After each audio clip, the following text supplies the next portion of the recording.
Y'all can just keep talking like you're doing. Don't look at the camera. Just talk like y'all been there. Just speak up. All right. Okay. Well, the ingredients I used when I did this spiritual bath, it was a cap full of bleach, a cap full of vinegar, cup of salt, sea salt, cup of sea salt. I had to burn a white candle.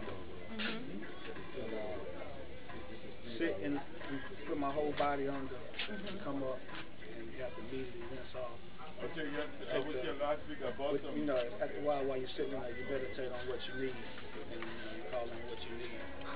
You take the wax from the candle, you pour it in a napkin, and you keep it on your person until you get what you need. Wow. That's the little ritual bath that been passed down to my family. That's beautiful. That's nice. What's your lineage like? Well, as far as my direct bloodline is Native American. You know, Addicts is an Indian. There's an Indian tribe that's out of Boston, Massachusetts. You know, it's called the Cran Indians. The word Addicts means little deer. And the Nitric tribe. So that's my direct lineage, like, you know, as far as being indigenous to the country. But, you know, of course I'm African. Yeah.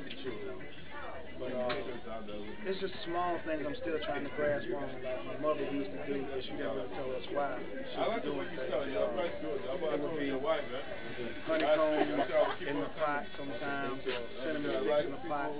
You know, she really wouldn't tell us what that was all about. But later on, she would tell us that's a good fortune. I say. Just like Oshun, that's like abundance and like you said, fortune, things like that. So, like your family, my family had certain things that they did, like throwing 3 pennies across their back at a crossroads and various things like that. And the way I see it is like, those are the things that never died in tradition.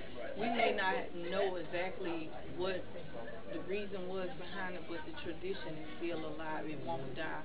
And that's what I'm so most appreciative about. And you know, when it's in the blood, it's just hard to shake it. Like, she didn't actually know why she was doing what she was doing. She just knew that her mother did it, and her mother did it. And it's just wild how things get passed down through tradition, and when you actually meet them, when you realize what they're passed down for, and you realize you've been blessing yourself the whole while.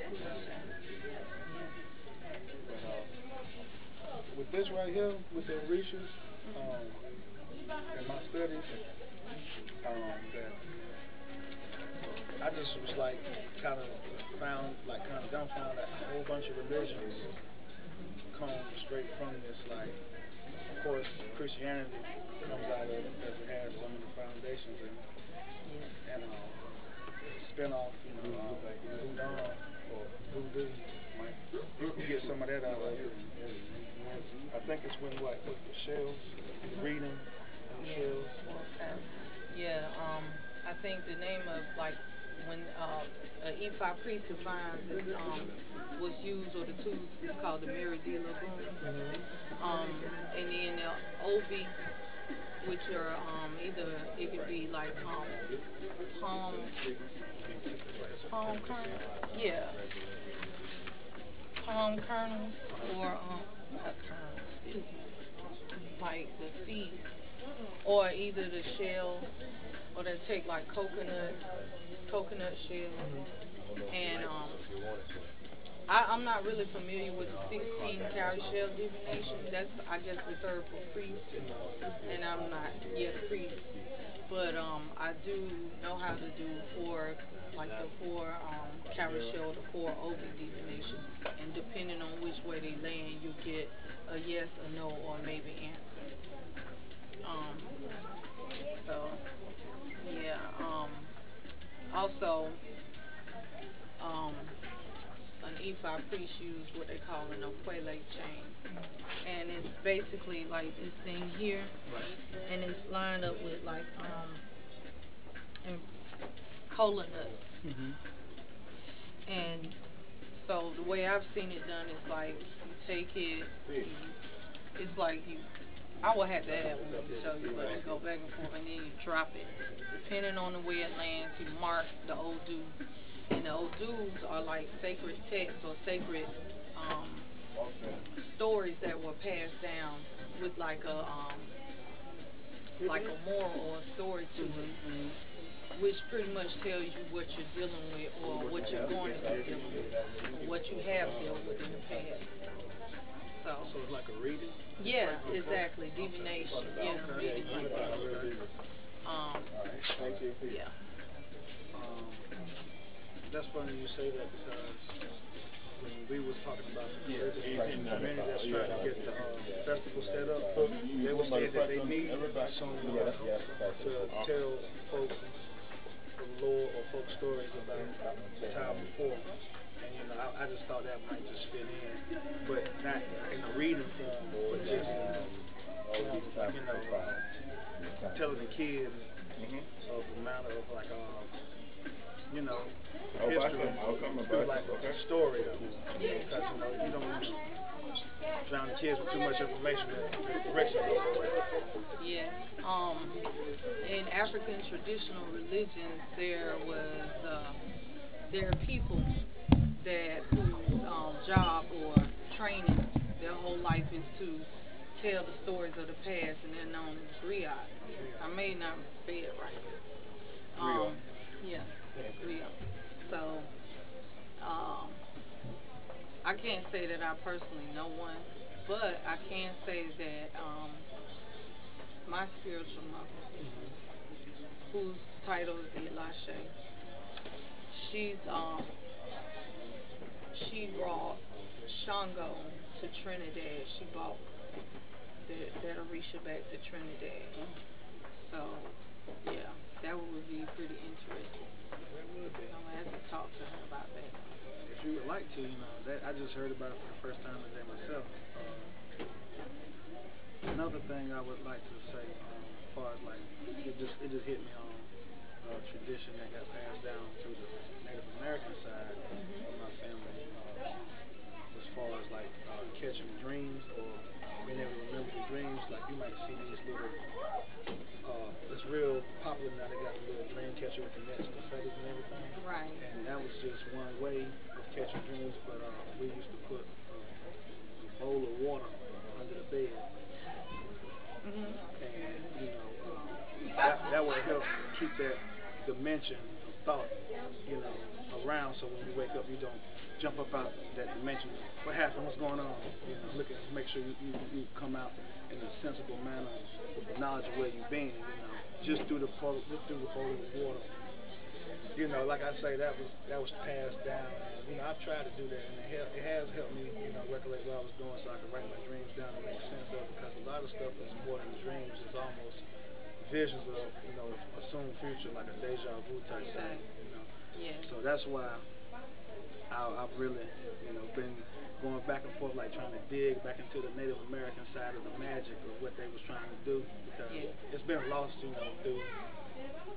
mixing up with other people and stuff. But. Yeah, that's true.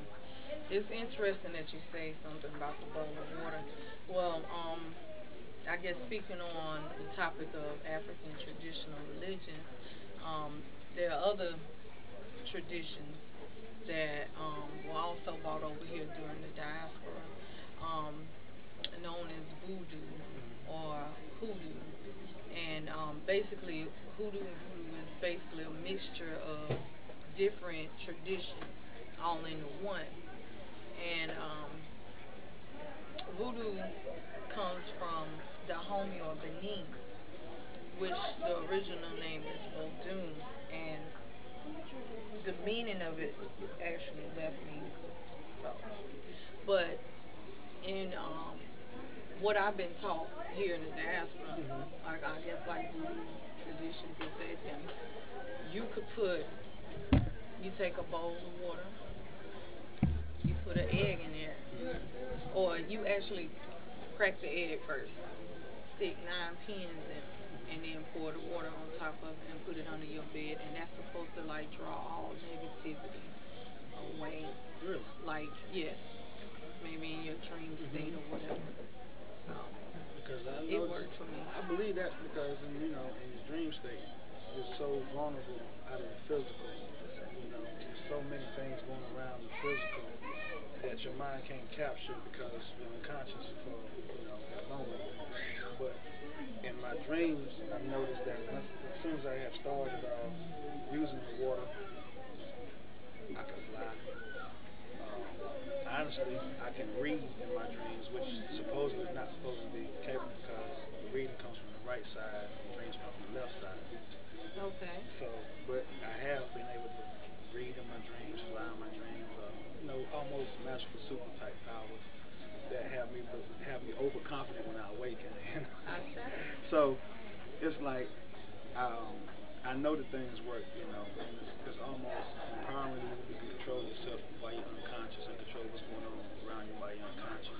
So that's why I've been digging back into this Native American mystery of what's going on. Like I want to try getting into the whole mushroom effect, but that's kind of hallucinogenic, illegal, whatever. But I've been reading up on mushroom power and how that is the stargate to take the mind, to the next dimension. Hey, I say go for it. I mean, don't let this quote unquote system hold you back. If that's something you want to do, my suggestion is moderation. Yeah. Some people, and I'm not saying this about you, but sometimes people enjoy that euphoric effect so much that they want to just continue to do it, but going after that same feeling. But yeah, I think that's a good thing, and I believe you. I think that's right. It'll take you to the next level or open up a gateway. Yeah, because that's what the main thing is when you're dealing with magic. I believe you have to believe in what you're doing for you to get any kind of result. Like if you don't believe in what you're doing, you're just, I guess, going through meaningless rituals.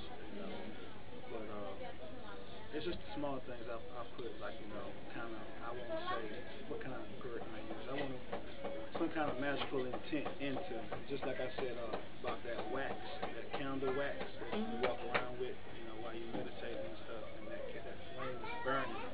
It's also burning that thought and that intention off that candle, because we rub the candle before we start using it in the first place. Right. I put my own body oils on it. Some people like to buy oils, but I put my own body oil on the candle, so it burns off. But you have to put some kind of magical intent in anything you do if you want a true result from mind. That's right. I would like to know more about the Native American traditions as well. Actually, Quran, My father's side of the family. Well, hey, how you doing? My grandmother, her dad is like Native American, so this place is like one big melting pot. I look at myself as a melting pot, so yeah, I embrace it all. Yeah, you should, because there's certain things you have to learn to love, and some things you just automatically embrace as you. And I believe, like, since we've been over here and we have intermingled with other people, that some of our direct thinking has been altered. And some of our direct understanding has been blocked. Due to just blood being tainted for the most part. I think that because the things we digest and we consume, and just the air we breathe is just so not conducive to us as a natural person. But we still living. So therefore, if we walking through it, that means we're getting used to it and we're conforming to something that we're not naturally are. That's true. I just, getting back to the natural stuff, like the Native Americans and everything, like everything the Native Americans did, in my opinion, was for it to come back 10 times more. Like if you killed the buffalo, it was because, that buffalo was a sacrifice for 10 other ones to come on. It wasn't just to have vanity of fur coat or have more meat in your neighborhood. Right. You know, and that's the thing I've seen us get away from as far as like just being black people. Especially, are you from the South? Yes. Yes, I'm from North Carolina. Okay, and like born and raised. Now you remember when we was little, you can drive down your neighborhood, and if anybody was on the porch, they throw their hand up and speak. Indeed, yes. And you know that was no more than I'm 35, so I'm speaking on 15 years ago. Okay. You know, and it was just so much. It was just such a difference in the way we are as people. Like I say, since the water and the air is changing, the nature of life is changing. We're changing, and we don't even recognize it. That's right. I personally believe that, yes, everything you said, the elements, the things that they're putting into the air, the chemicals, how they process the food, everything. Not only that, like media, oh yeah, that's everything just has a major effect. And my suggestion for the world is just like, cut the TVs off, cut the internet off. Sit down and meditate. Get back to God. Get back to yourself. That's right. You know, so, and it's there. I mean, even just the way I feel like, the fact that even though we are brought over here into Babylon, what we are connected like to our ancestors through our DNA, and even though we were oppressed people, our tradition, our spirit, our heritage is not gonna die. But people need to wake up. You know, they need to wake up and be aware of who we are and where we came from. I think the most important thing, regardless of your walk of life, regardless of your race, everyone needs to connect back with their ancestors. You cannot forget about your ancestors. They are your first line of defense. Or so the Yoruba tradition has taught me. So honor your ancestors. You can do so by as simple as setting up a shrine or an altar in your house. It don't really take much. A table, a white cloth. If you can't afford a white cloth, just get a paper towel, a white paper towel or something. A white candle, a glass of water, and pictures of your deceased ancestors, and also a list of the names of your deceased ancestors. Call their names out.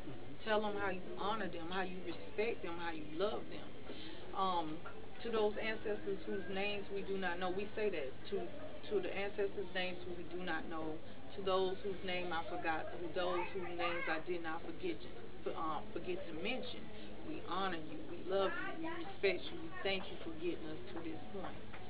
And I can speak from my own personal experience. You will begin to make a connection. They will reveal things to you through dreams, through signs and symbols. You may smell something that you remember as a child that you know, with grandma or whoever it may be. You may hear a song, but those are signs and stuff that they're trying to communicate to you. And I mean, it's just like a case-by-case basis, but I guess each ancestor, they communicate with you in different ways. There's some people who have the gift to actually see them. And then there's some that, you know, hear their voices or dreams, that type of thing. But yeah, no matter who you are, I think get back to your ancestors. That's your first line of defense. That's what they'll take you to the next level in the spiritual sense. And now, the thing is, with this sacred knowledge that we're both talking about right now, is that from what I've understand, is like if you don't learn what you're supposed to know while you're here, you would have to come back and repeat it. So therefore, if let's say you have built an altar or a shrine, because this is just a question. This might be one of the reasons why I haven't yet, but if you do build an altar or a shrine to the ancestors that have been on before you, what is the way you can get the proper ancestry help instead of getting? Because see, I got thugs in my family that's died. And They're warriors. They're warriors, but they was warring over a selfish cause. Okay. You understand what I'm saying? The drug game. So the prophets was just for themselves. And I want to know if I call on these ancestors, will they be the ones to help me, or who should I call on that went on before me exactly, or everybody, eligible to help? Okay. Now, these are one of those questions that I will answer from my own perspective, my own thoughts. May not be something that the Yoruba tradition may teach, but what I believe that is that everybody serves a purpose. In, say, your eyes or my eyes, this person may not have been the most upstanding citizen or something like that, but they were brought here for a purpose. And if we feel like these people, I feel like this, if my ancestors were not quote unquote good people, then it's my job to elevate them to that point. Okay. You know what I'm saying? I feel like, it's just like if you fall down, sometimes you need help getting back up. Same thing in the spirit realm. Okay. So we call on their name, we burn, I burn a candle in honor of my ancestors. I pray for them. I pray for their elevation. Forgive them for the not so good things they have done. I've been told that you're not really supposed to put those people on your shrine, but like I said, me personally, I feel that everyone needs elevation. Everything serves a purpose. Nothing can exist without an opposite. So it's all in how you, what's the word am I looking for? I guess manipulate it or use it or work it. Yeah, because like I said, like it's all in your own intention. Just like you said, you can use a white cloth or a paper towel. Now I kind of understand what you're saying when you say how you can lift them up even in the spiritual realm. I get that now, because if they're with you, they know what you know. They know how you study and they know what you're going through. And if you're elevating yourself, they have no choice but to come along. I understand that now since you worded it like that. But even at the same time, when you deal with the spirit realm, there are some things that's way out of your control, especially if you're not, like say, I don't know, initiated, to a certain level. You might be able to call on things that you can't control. You understand what I'm saying? I feel you. I was having this conversation the other day with a friend, but I'm sorry, I didn't mean to cut you. If you're having these issues that you can't be in control of, how can you regulate that? Like I'm saying, I'm still kind of weary on bringing Joe back. If he might act right now, but I remember Joe got a temper, and if I don't put that water on that altar for him, or if I don't, put that bottle up for him like he liked, so. Well,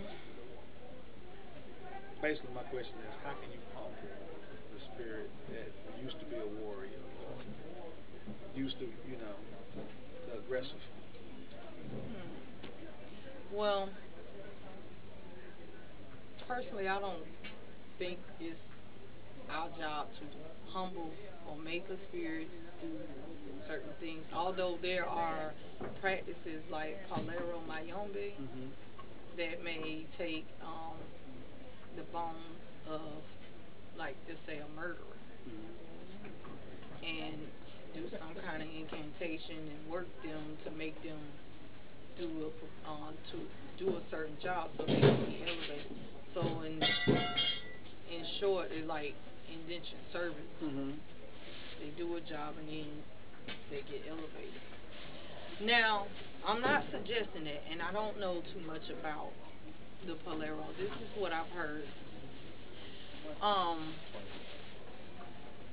But let me see. My suggestion to you is to seek out a priest or a priestess. I don't know if this is the Native American side of you or you, what, like. This is just the human side of me with these questions. Okay. That's all. Well, I would say, and I could maybe make some suggestions to you, you know, once we're off the camera or whatever. Right. But, yeah, seek someone who has that experience in dealing with those type of things. Yes, I would be, in a sense, cautious to, quote-unquote, opening up Pandora's box. My human side is saying, or my spirit is saying, to also, you got to go with your instincts. You may get a feeling or intuition or a premonition about something. And also, what else I was going to say? Go with your intuition and use your common sense. Like, certain things, because sometimes we can go so wrong, I guess sometimes based on emotion, that we forget to sometimes, you know, use our common sense and things. And I'm only speaking from my own experience. When I'm speaking to you, I'm speaking to me as well. There's been times I didn't always make the best decision because I was not using my common sense. So go with your intuition, your feelings. When you feel certain something, write it down. Write it down. And then maybe 2-3 days later, whatever, however long, go back and look at it. And then meditate on that, how you feel now, how you felt then. These are some things that I do. But yeah, that's my suggestion. And that makes a lot of sense to me too, because I guess once you write it down how you feeling at that moment, and you go back a few days later to look at it, you can see if you got your answer or what was reconciled, especially through meditation. One thing you were saying about dreams, I write my dreams down. I try to write them down as soon as I wake up. Sometimes it takes a few moments for the whole dream, the entire dream to come back to me. And of course, when you first, well, for me, when I have the dream, it may not come clear to me or I don't understand it. So that's why I write it down. And I can look back at it and be like, oh my God, this is what it meant. Like, things actually manifest and it happens that way. Yeah. Okay. I would say pay attention to everything. Nature, birds, bugs, everything. Don't take nothing for granted. Pay attention to everything. Maybe somebody may say something to you and then somebody else may say the same thing.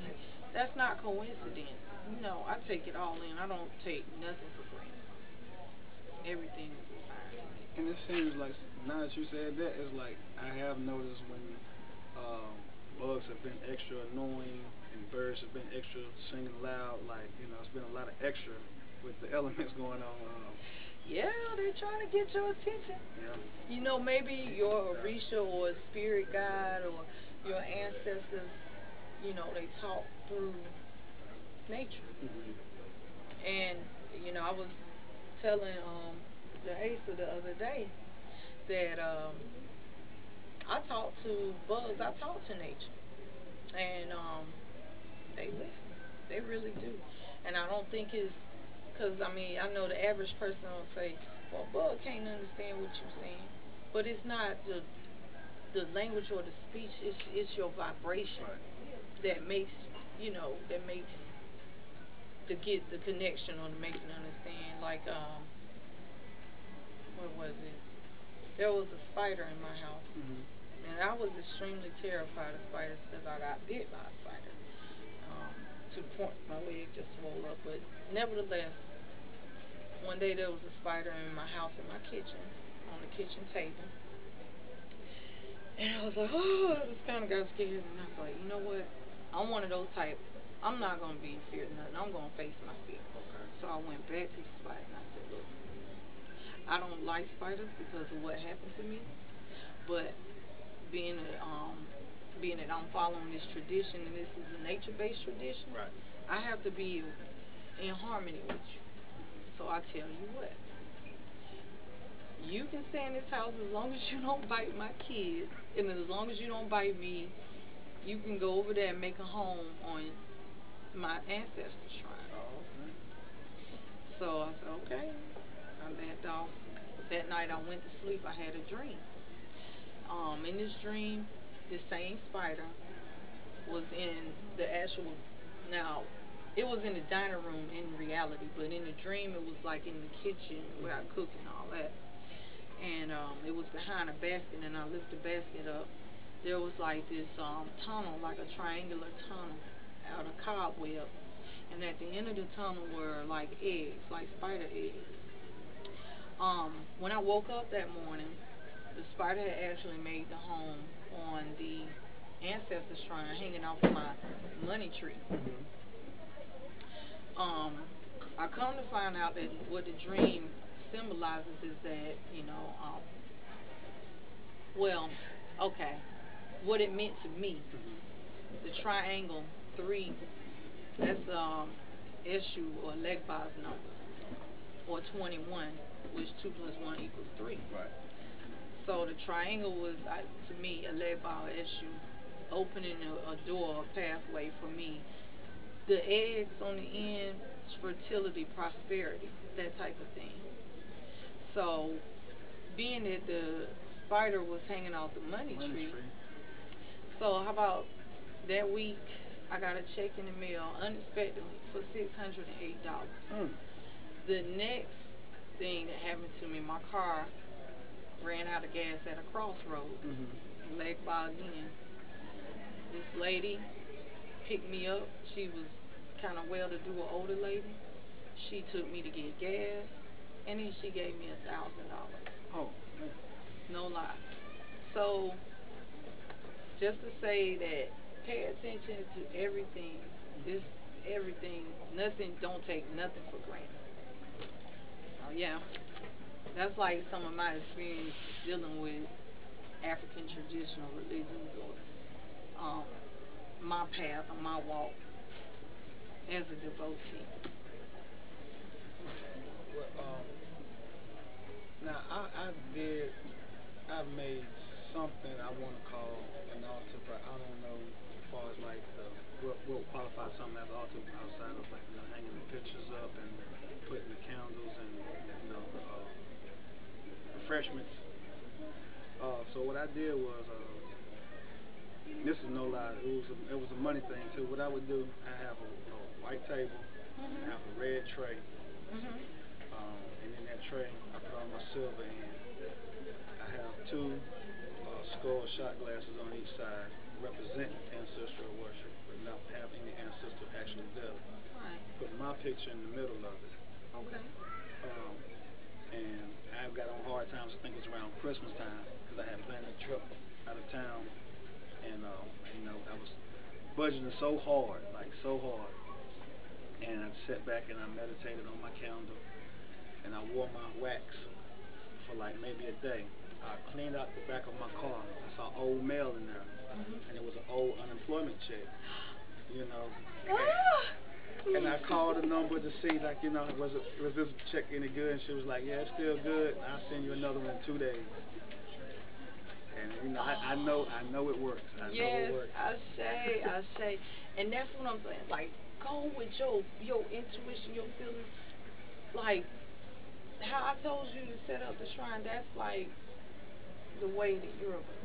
But you may not be Europe, but you got to go with your intuition and your tradition. I mean, your intuition, whatever your heart speaks to you. So that's what I say go with. And to me, that's your ancestors speaking through you. Yeah. And they are your first line of defense. I say good testimony. I like that. Yeah, that was a real good one right there for me, because it was like, I was sitting back, what I'm going to do, I just sat back and I just listened, let me think. And out of the boredness after meditation, let me clean out my car. And people don't even get unemployment check papers anymore. No. It's direct deposit. Indeed. So I was going through an address change, and they just sent it. And it was void at the time, so it was like $500 too. So I called the number and everything. It was 2 days before they shut the office down. She sent it right out. Ah, that's, ooh, I know you was so happy. I was, yes, very much. Oh my goodness. And that, you know, and that's why I want to get into like the magical intent of everything I'm doing, you know, because I know it's an unseen purpose of how things work, and that's what I'm trying to master right now. I'm trying to get away from the whole like this, like we call it consciousness, but I'm trying to get away from like, you know, this whole be against the white people and all that stuff. Indeed. Can I say something? Okay. Through my studying and research, it was revealed to me that you can take any race or any woman, and through her mitochondrial DNA, it's all traced back to the original woman who was a black woman, right? The way, in my perspective, my point of view is that we the mother of all. You know, I embrace all cultures. It's just like, okay, you may be a parent, you may have 3, 4 kids. You may got that one child that is rebellious in nature. You may got the good, humble, sweet one. You may got the one that just don't seem to catch on easy.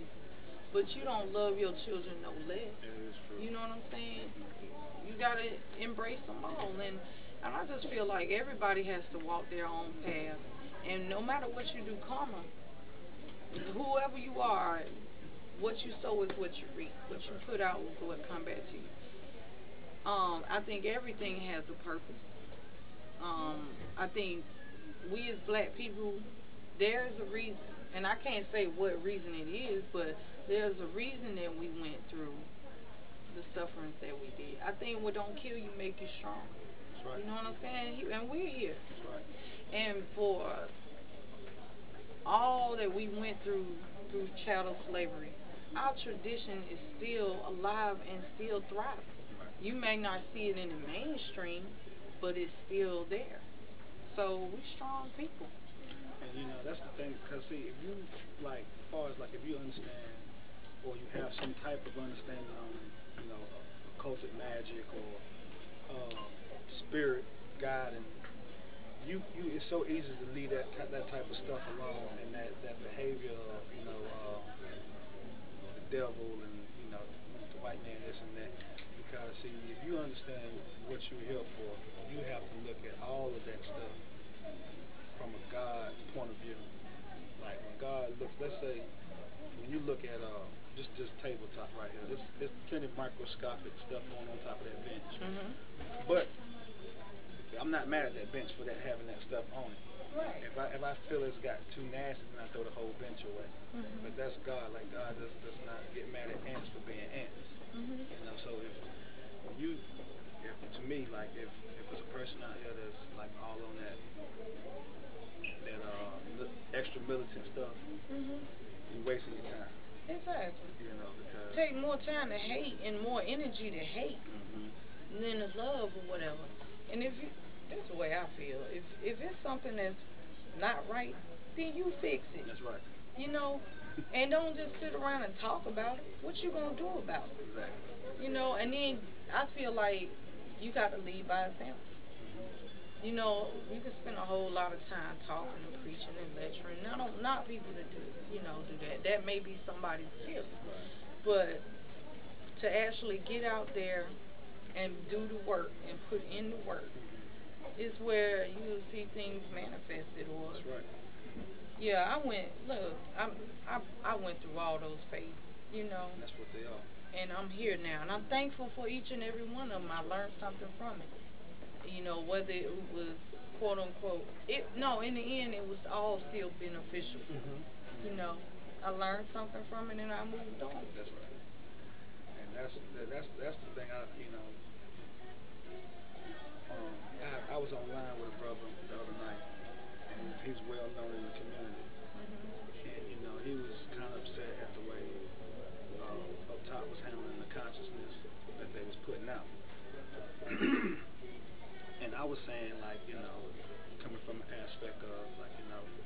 true. You got all these militant, ex-crackheads on here dropping quote unquote knowledge or whatever.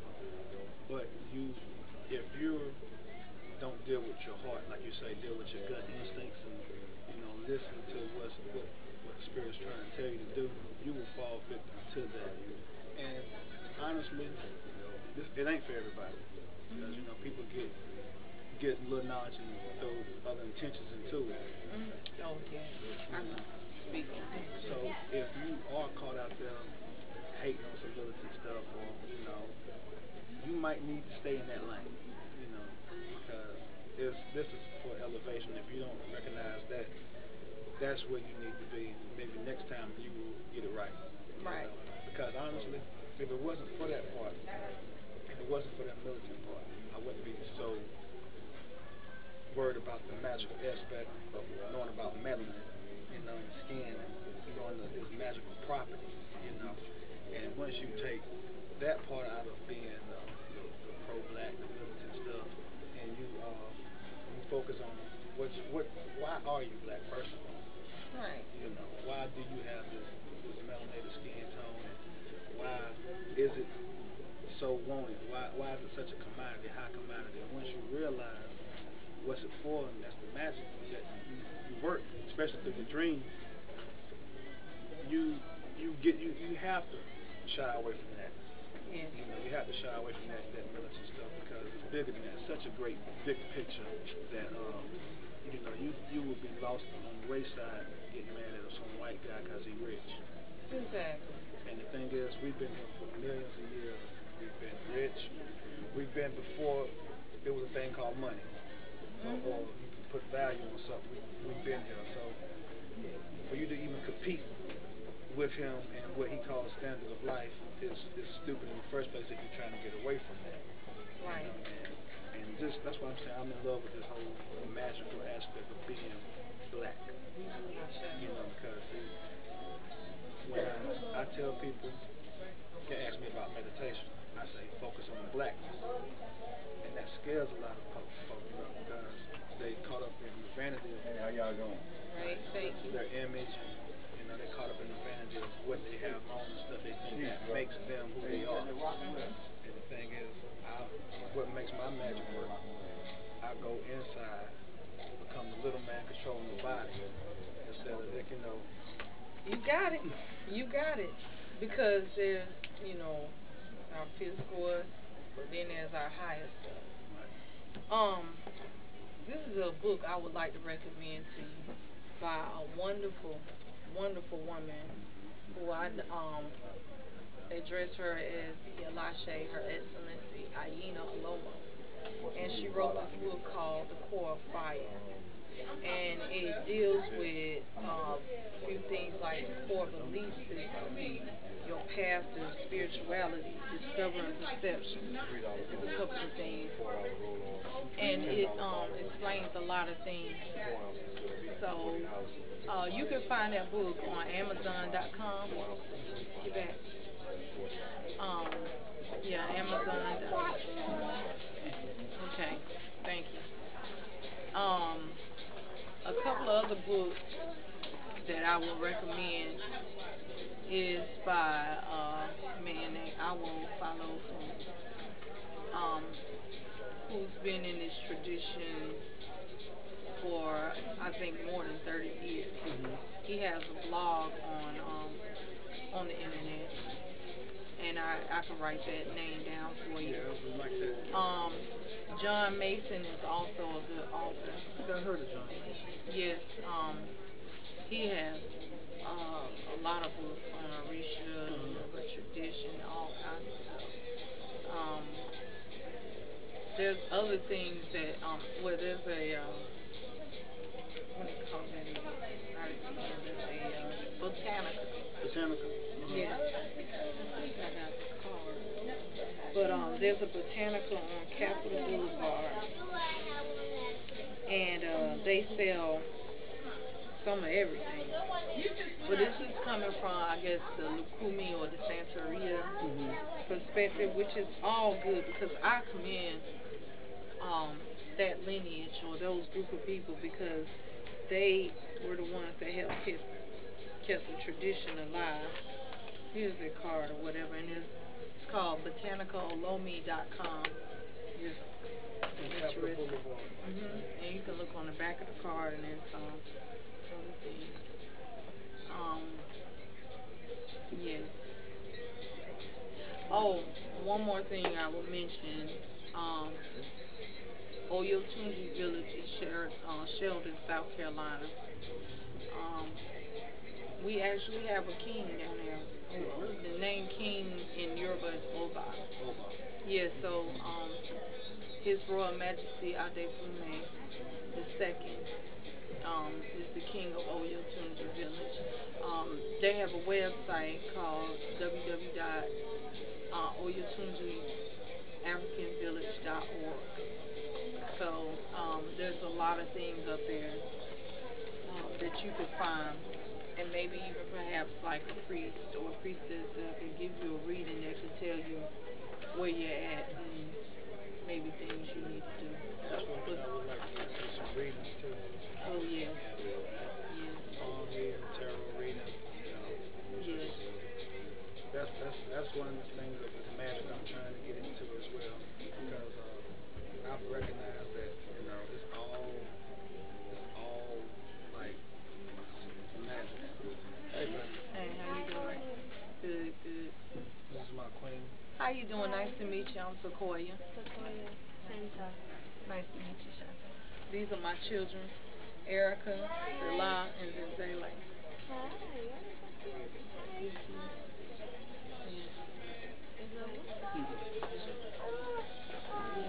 Hi.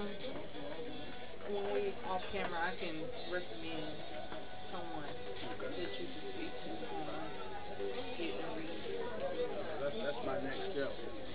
And learning how to read the tarot. I would like to learn how to do that myself. Just getting deeper into the culture side of this whole aspect of spirituality and everything. That's my main thing. Cause I'm learning that that's the way. It's not boot stomping and all that. It's magic, and trying to elevate yourself so you don't have to repeat this in the next life. Right, right. So that's what I'm trying to get into. Ashe. Well, I wish you much success on your journey, and I'm sure you're gonna get what it is that you need. You call for it, you speak it. You speak those things, and they will manifest.